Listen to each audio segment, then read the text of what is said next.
everyone, great to see you back on the Windsor family here. We bring you breaking news, fascinating stories, and little-known mysteries of the royal family. Make sure to like this video and subscribe so you won't miss any updates. Have you ever noticed the curious curse of royal blue? Whenever Queen Elizabeth II appeared in blue at a royal wedding, it seemed to cast a quiet, elegant spell that led straight to heartbreak. The pattern is almost uncanny. She wore a soft periwinkle blue at Princess Margaret's wedding to Anthony Armstrong-Jones, and years later, that marriage collapsed in scandal and sorrow. She wore a regal sapphire at Prince Andrew's wedding to Sarah Ferguson, a union that ended not just in divorce, but in a public circus of humiliation.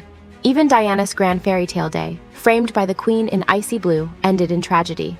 It became an unspoken superstition in royal circles. If Her Majesty wore blue, the marriage was doomed. In contrast, she chose green for Princess Anne's second wedding, a tone symbolizing renewal and calm, and that marriage, though quiet, endured. At William and Catherine's wedding, she arrived in sunshine yellow, radiating optimism, and that couple has remained steadfast through storms that might have shattered others. For Harry's wedding, she returned to light green, the color of hope, as though trying to bless her grandson's path, though we all know that union didn't quite follow the script. Still, the pattern was clear enough that Camilla, sharp as ever when it comes to self-preservation, paid attention. Determined not to invite any bad omen to her own ceremony, she reportedly begged the Queen not to wear blue.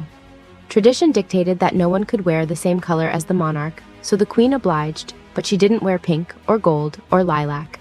She wore white, a striking, deliberate choice.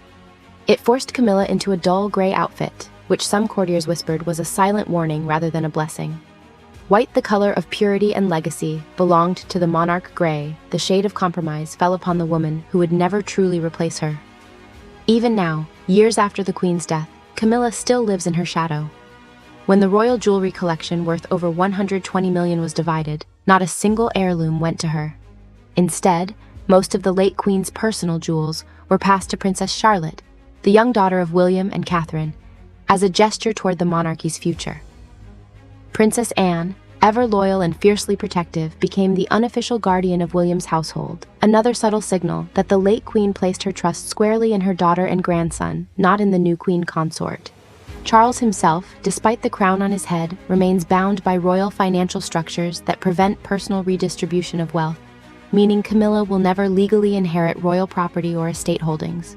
Her role, much like her wardrobe on that fateful wedding day, remains ceremonial, polished but powerless.